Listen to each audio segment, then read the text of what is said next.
Jóvenes, un saludo a todos ustedes. Vamos a empezar con la primera parte. ¿Ya? Primera parte de la asignatura variable compleja o funciones de variable compleja.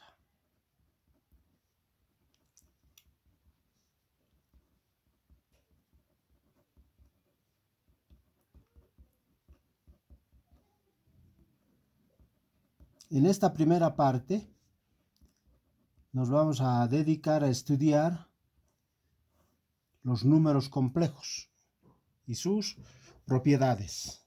¿Ya? Entonces volvemos a escribir aquí, primera parte, números complejos.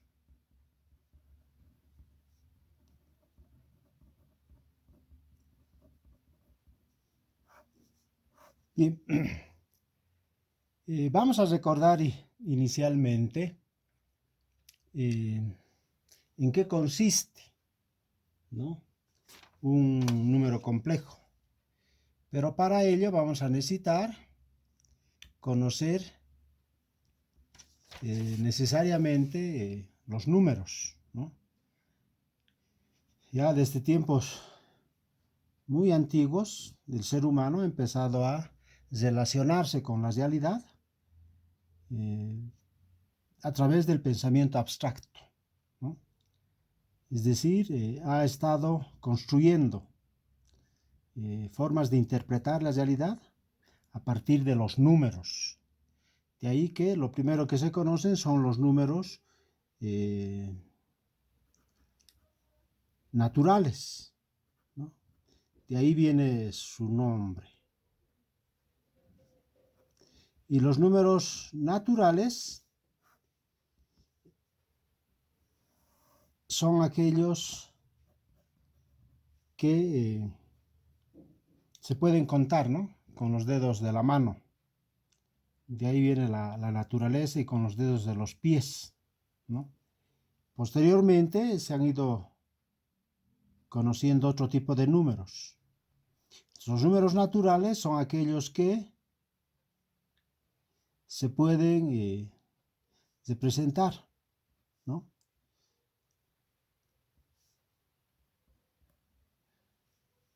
a partir del 1, ¿no?, hacia la derecha, tomando una magnitud más o menos del mismo tamaño. Sería el 2, el 3, etc. Luego vienen los números negativos, incluyendo el 0.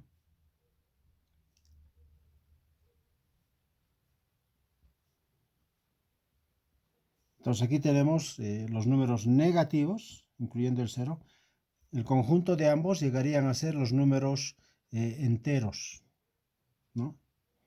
Pero dentro de cada número surgen otro tipo de números, ¿no? Los números racionales, por ejemplo, ¿no?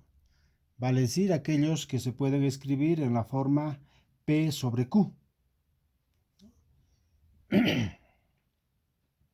Luego de los números racionales vienen obviamente los números irracionales, aquellos que no se pueden escribir de la forma P sobre Q. Por ejemplo, este para mí va a ser un medio, ¿no? Un número irracional puede ser, por ejemplo, 1.441, que puede ser raíz de 2. 3.14 es el número pi, ¿no? Y así podemos identificar varios números irracionales, como este, por ejemplo. Sería el número E, 2.77, etc. Hay algunas propiedades de estos números. Para empezar, una de las primeras propiedades es que tienen una propiedad de orden, ¿ya?, o propiedad de ordenamiento. Vale decir que tomando la misma distancia vamos a obtener números En el caso de la derecha, a partir del 0 para la derecha, los números naturales, luego los números negativos, y entre todos conforman los números enteros, ¿no? Hay que señalar que si hacemos corresponder con las rectas de Al, vamos a ver que existe una correspondencia biunívoca. Cada punto que ustedes puedan imaginarse tiene necesariamente un espacio, un puntito en las rectas de Al. Y de la misma manera, cada puntito de las rectas de Al representa un número. Ahora, entre dos números diferentes, existe una cantidad infinita de números. ¿Ya? Si supongamos, tomamos en cuenta el -1 y el 1, ese es el intervalo. Entonces existe una cantidad infinita entre esos dos. Pero si tomamos el -3 y el 3 o el -3 y el 5, es otro intervalo, también existe otra cantidad infinita. Esa observación nos hace ver que, en cuanto a los números reales, podemos decir que se nos presenta lo que se conoce como conjuntos finitos pequeños y conjuntos finitos grandes. Ahora bien, con estos números, que en conjunto los llamamos los números reales, en realidad se pueden hacer un conjunto de operaciones, ¿no? Se puede establecer toda una estructura, ¿no?, que se puede desarrollar con estos números. Además de que los números están ordenados, hay que decir que son infinitos, tanto infinito a la izquierda como infinito a la derecha. Yo puedo determinar un número tan grande, su compañero de al lado se imagina otro número, puede ser el doble o el triple, es mucho más grande que el que se ha imaginado. Es decir, no existe un límite a la derecha. También a la izquierda, un número tan pequeñito, uno puede volverlo mucho más pequeño y tampoco existe ese número, ¿no? Existe en el infinito. Hay algunos filósofos que relacionan, por ejemplo, estas rectas de Al con el tiempo. Consideran al punto cero como el presente y los números positivos a la derecha como el futuro y los números negativos como el pasado, ¿no? Entonces, con esa interpretación llegamos a la conclusión de que no existe, digamos, el tiempo cero. Tampoco va a existir el fin del mundo, ¿no? Aunque es posible que unos cuantos millones de años pueda desaparecer nuestro sistema, ¿no?, debido a que está demostrado que el Sol es un astro que tiene su propia vida, ¿no?, y que en algún momento se le va a consumir su energía. Entonces, esta representación gráfica nos resulta sumamente útil, ¿no?, para ubicarnos con los números, ¿ya? Hay algunas propiedades, además de esa propiedad de orden, es el hecho de que existe la ley de la tricotomía, por ejemplo, ¿ya? Eso implica que si tomamos nosotros dos puntos cualesquiera, resulta que si tomamos A y B, se va a presentar necesariamente que A sea mayor que B, que A sea igual que B, o finalmente que A sea menor que B. Todo esto es lo que se llama la ley de la tricotomía. Estamos haciendo énfasis en esto porque vamos a ver posteriormente que estas propiedades no existen en los números complejos. ¿Ya? Todo número natural tiene su opuesto. Por ejemplo, el 4 tiene su -4, el 4.1 tiene el -4.1, etcétera, que se encuentra a la misma distancia del punto cero, ¿no?, que sería el centro. Otra de las propiedades es el hecho de que el punto cero es un punto frontera, ¿no? Está dividiendo a los números, ¿no?, tanto a los positivos como a los negativos. Otra de las propiedades importantes es el hecho de que cualquier operación que nosotros hagamos con excepción el dividir entre 0, vamos a obtener siempre como resultado un número que sea real. ¿Ya? Eso implica que los números son denominados cesados, ¿no? O que van conformando esa estructura matemática, que el resultado es siempre un número que pertenece a esto. En realidad esto de los números reales, ¿ya? Nos sirve tanto para interpretar la realidad que sin ellos prácticamente no podríamos hacer ninguna actividad, ¿no? De ahí que se dice que el lenguaje de la realidad objetiva es la matemática, porque todo se puede cuantificar, todo se puede medir, todo se puede pesar, ¿no? Sí, contar, medir y pesar en la realidad. Bien, con estos números se ha desarrollado la matemática, ¿no? En base a ellos desarrollamos el cálculo, mucho antes la geometría, la aritmética, el álgebra, trigonometría, etc. Pero posteriormente hemos desarrollado lo que se conoce como la matemática superior, ¿no? Esta es la base. Y sin embargo, la matemática se va desarrollando, ¿no? Poco a poco. En algún momento, ¿no? Se ha presentado alguna crisis y salir de la crisis matemática ha enriquecido al mismo tiempo la matemática. Es decir, cuando la ciencia se encuentra con problemas científicos, tiene que hacer todos los esfuerzos para resolver estos problemas y al resolverlos obviamente va creando nuevo conocimiento y con ese nuevo conocimiento va desarrollando la propia ciencia. Se han presentado, por ejemplo, este tipo de ecuaciones, ¿no? Y resulta de que este tipo de ecuaciones no tenía solución en el campo de los números reales. Si nosotros despejamos, por ejemplo, x, vamos a ver que x es igual a menos 1. Y esto evidentemente ha llamado mucho la atención, porque hasta ese entonces se conocían todos los números reales, ¿no?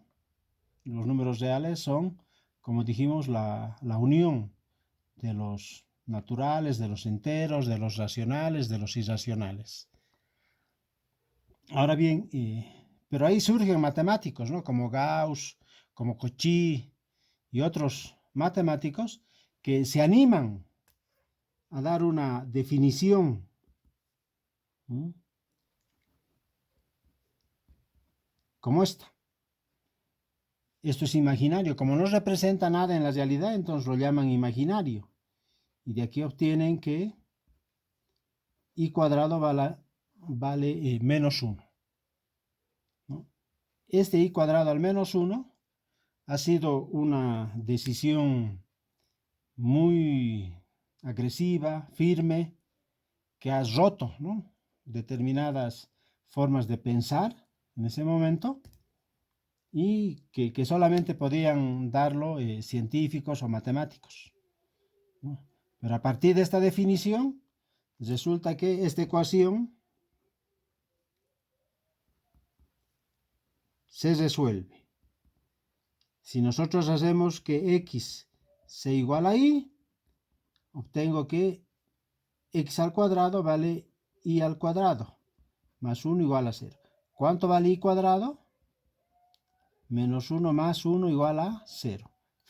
Entonces, con esta incorporación de y cuadrado igual a menos 1, se ha resuelto, ¿no?, esta ecuación que antes de esta propuesta no se podía resolver. Ahora bien, el problema continuaba y había que ver cómo representábamos estos números, ¿no? Entonces, se toma lo siguiente.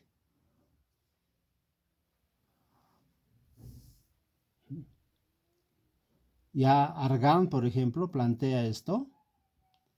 Considerar a un número complejo como un par ordenado, ¿no?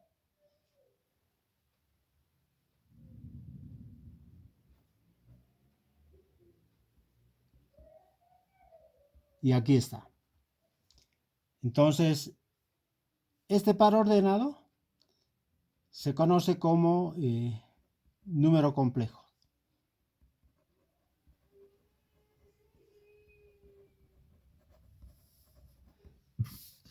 Y cuando su parte real y su parte imaginaria no están determinados, entonces resulta ser una variable compleja, ¿no?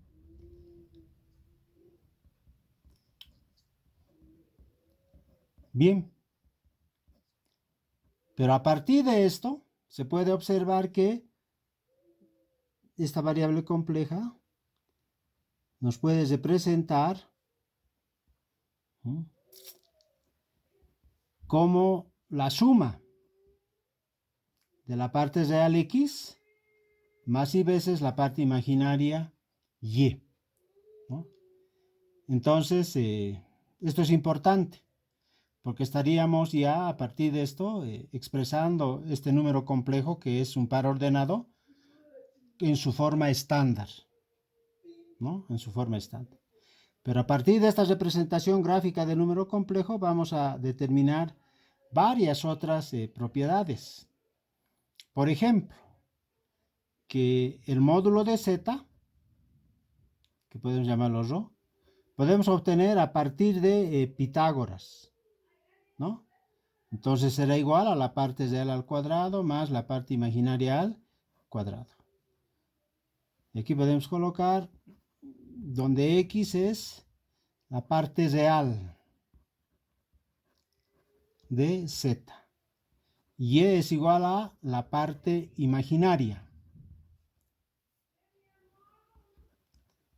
Imaginaria de z. Pero además se puede determinar también el argumento, vale decir qué ángulo de inclinación tiene este número complejo con el eje de las abscisas OX. Tita, vamos a obtener de esta relación. La tangente de tita es igual a cateto opuesto sobre cateto adyacente. Y de aquí tita resulta ser igual al arco tangente o tangente a la menos 1 de y sobre x. Y está claro, ¿no? Que tita, por ejemplo, tiene una validez menor o igual a 2pi, mayor o igual que 0. Puede ser ahí. Y fíjense, jóvenes, si la parte imaginaria de este número complejo resulta ser 0, tenemos solamente la parte real. A partir de esa interpretación podemos decir que el conjunto de los números reales resulta ser un subconjunto de los números complejos. A la inversa, si la parte imaginaria, si la parte real resulta ser 0, tengo z igual a solo la parte imaginaria. En ese caso, ese número se llama número imaginario puro, ¿no? Número imaginario puro. Pero veamos a ver qué más se puede ir determinando de esto. Fíjense, el módulo. Bueno, aquí hemos obtenido, ¿no? El módulo. X la parte real, Y la parte imaginaria, etc., ¿no? Vamos a ir viendo posteriormente algunas otras operaciones, ¿no? Veamos acá. Operaciones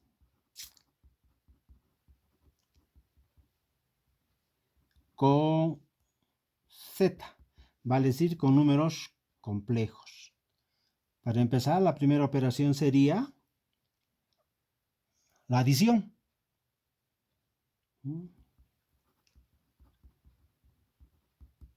Y la adición de Z1 más Z2. En este caso, esta adición responde, ¿no?, a lo que en algún momento nosotros hemos estudiado en álgebra, ¿no? Por ejemplo, si Z1 es igual a X1 más Y veces Y sub 1, Z2 es igual a x2 más y veces y sub 2. Entonces z1 más z2 es igual a x1 más x2 más y veces y sub 1 más y sub 2. Vale decir, se suman, ¿no? las partes reales y las partes imaginarias. Luego viene la sustracción o resta, ¿no? O diferencia. Diferencia de dos números complejos. Entonces tendría z1 menos z2. Entonces x1 más y sub 1 por y menos x2 más y por y sub 2. Entonces fíjense, también llegan a restarse.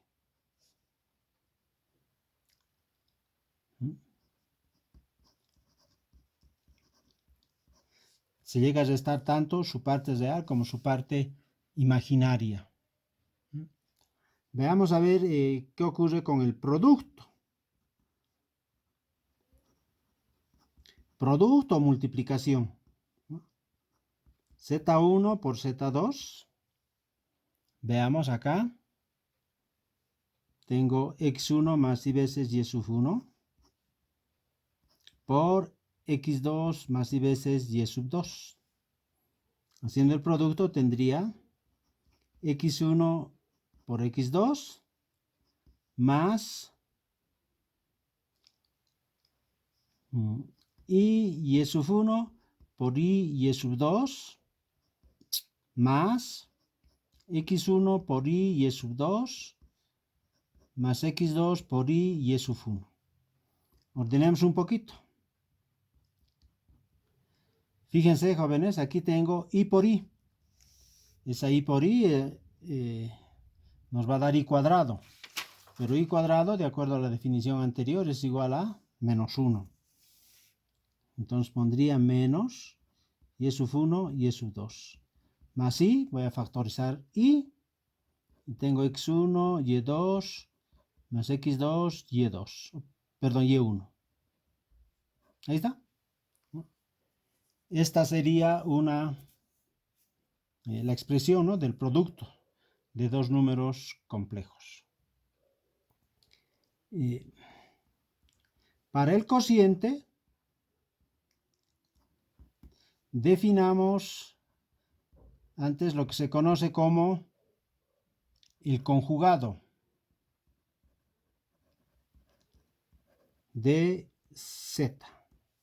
Entonces, si z vale x más y veces y, resulta que el conjugado, que se representa por z barra, es igual a x menos y veces y. Esto implica que se cambia el signo de más a menos, ¿no? De más a menos. Esta definición es propia de los números complejos y nos va a resultar muy útil para esta siguiente, que se llama el cociente o la división, ¿no? Entonces z1 por z2 es igual a x más y veces y sub 1 sobre x2 más y veces y sub 2. Veamos, x1 más y veces y sub 1 sobre x2 más y veces y sub 2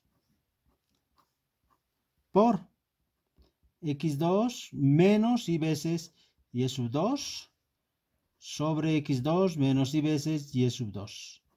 Fíjense, estoy multiplicando y estoy dividiendo por el conjugado del denominador en este caso.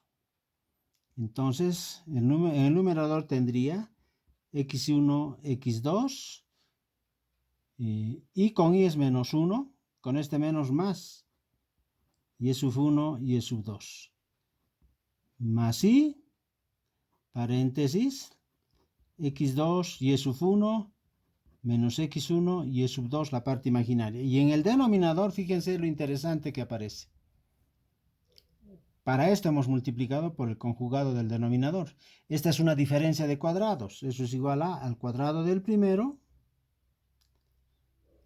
menos el cuadrado del segundo. pero al elevar el cuadrado, o al elevar el segundo al cuadrado, va a aparecer y cuadrado y sub 2 al cuadrado. Pero y cuadrado vale menos 1, por tanto esto se convierte en más y sub 2. Entonces el cociente será otro número complejo, cuya parte real estaría expresada de esta forma.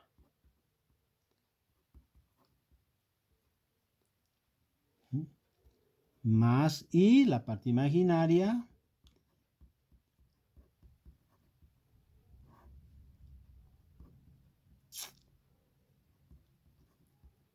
muy bien. Ahí está. Este sería el cociente de dos números complejos. Esto es importante, estas operaciones. Es bueno que ustedes, cada una de estas, vayan asimilándola, porque obviamente vamos a tener, ¿no?, que practicar y utilizarlo bastante, ¿ya? Veamos a ver otro puntito. Llamemos propiedades.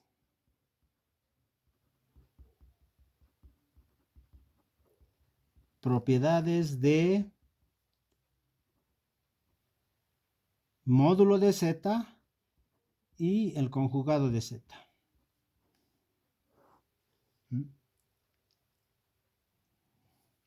Para z, veamos a ver cuáles son sus propiedades importantes.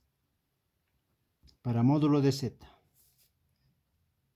El módulo de z, está claro que si yo tengo z1 por z2 en módulo, esto es igual a z1 módulo por z2 módulo. ¿Ya? En general, tengo que z1 por z2 puntos suspensivos por z sub n. Esto es igual a el producto de sus módulos, de estos n números complejos.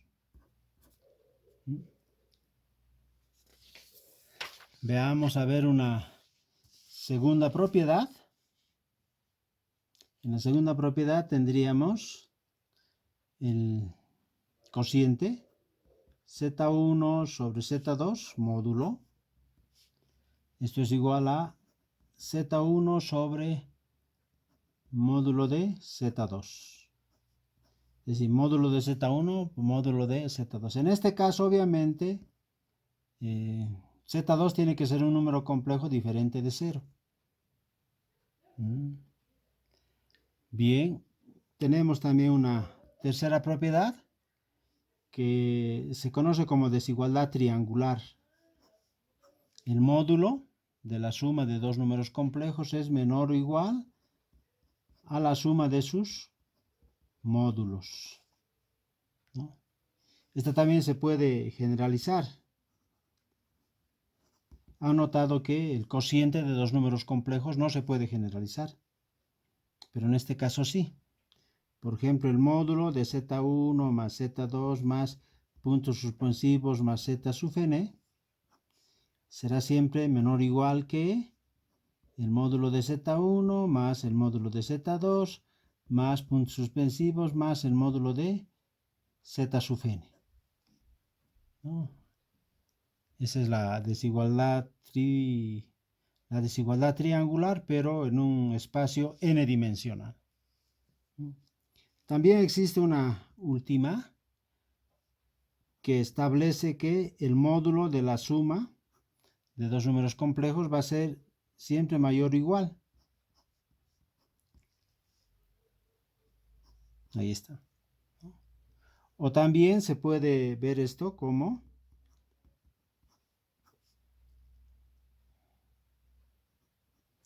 la diferencia de dos números complejos en módulo será siempre mayor o igual a la diferencia. Se puede demostrar estas.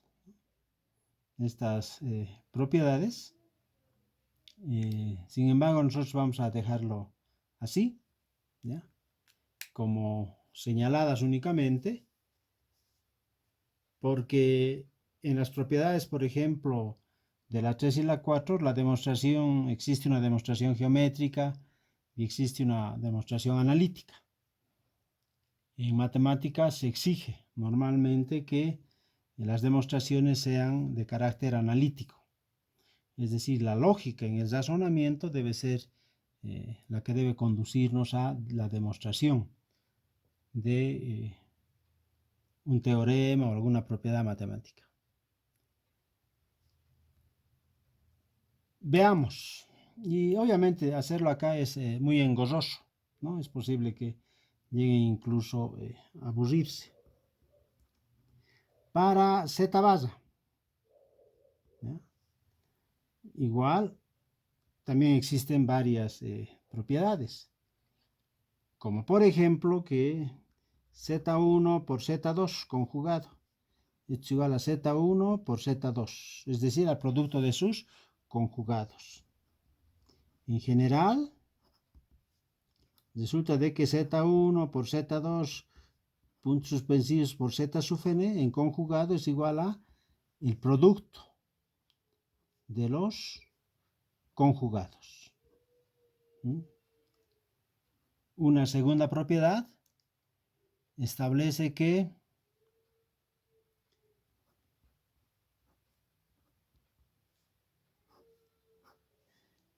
el cociente o el módulo, perdón, el conjugado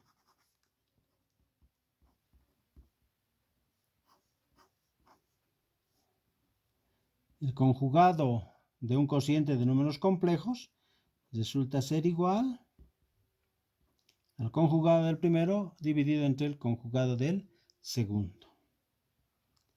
La tercera propiedad en este caso será que el conjugado de la suma de dos números complejos es igual a la suma de los conjugados. Y esto también se puede generalizar. Vale decir z1 más z2 más puntos suspensivos más z sub n conjugado es igual a z1 conjugado más z sub 2 conjugado más puntos suspensivos z sub n conjugado. Esas serían las tres importantes, ¿no? Propiedades del conjugado de un número complejo. Ya sabemos que si x vale a x más y veces y, el conjugado del complejo se le cambia el signo a la parte imaginaria. Si en este caso, por ejemplo, fuera acá x menos y veces y, su conjugado será con más. Siempre hay que cambiarle el signo a la parte imaginaria. Bien, hay algunas otras propiedades de los números complejos que al realizarlas vamos a obtener siempre un número complejo. Eso implica que los números complejos son cerrados, ¿ya? Existe en la adición, en la diferencia, la propiedad asociativa, etc. Propiedades, pongamos mejor.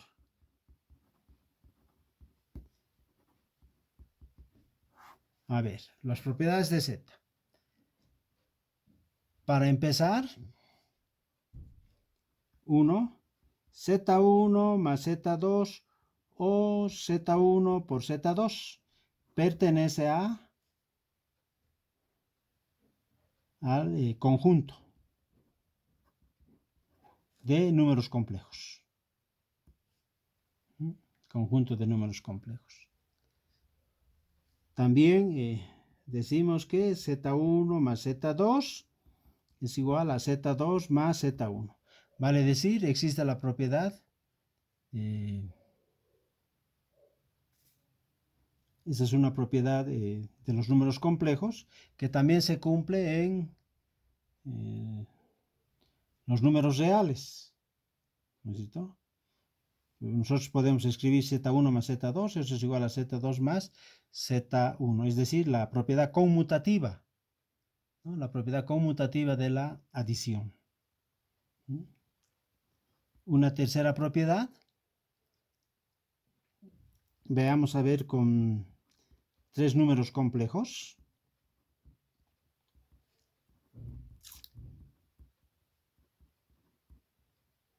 En este caso, estos números complejos responden también a la propiedad asociativa, ¿no?, de los números complejos. Significa que yo puedo asociar para hacer las operaciones. Otra de las propiedades tiene que ver con el producto. Z1 por Z2 es igual a Z2 por Z1.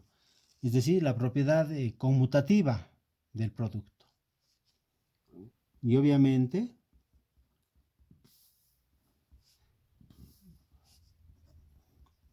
si yo hago el producto de tres números complejos, yo puedo aplicar esta propiedad que se conoce como la propiedad asociativa del producto de números complejos. Si yo tengo esta operación, vale decir, Z1 multiplica a la suma de dos números complejos, Z2 más Z3, esto es igual a Z1 por Z2 más Z1 por Z3. Es decir, existe también la propiedad distributiva, ¿no?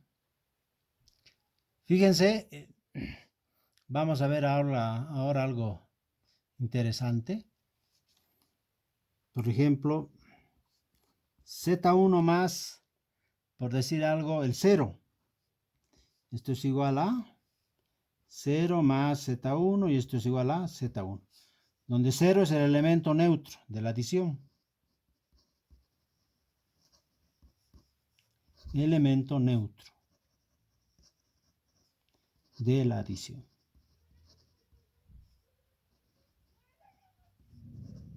De los números complejos, ¿no? Z. También existe el elemento neutro de la multiplicación. 1 es igual al elemento,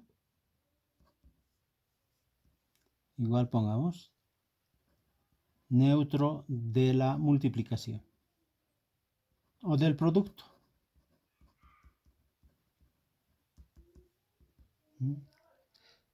También existen algunas otras propiedades, como por ejemplo esta. Z1 más Z igual a 0. Esto implica entonces que Z1 es igual a menos Z. Esto implica que menos Z base es el opuesto de Z1. Ahí está. Y también existe pues el opuesto, digamos, de inverso. Vale decir que Z1 es igual a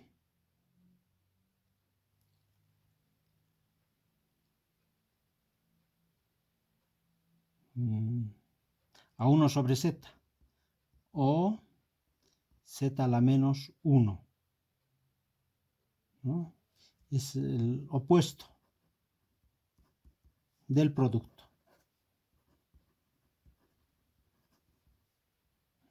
Ahí está. Opuesto del producto.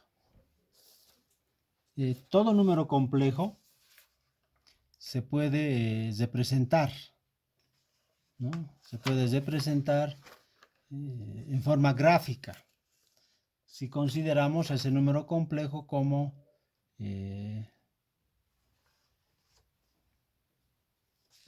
un par ordenado.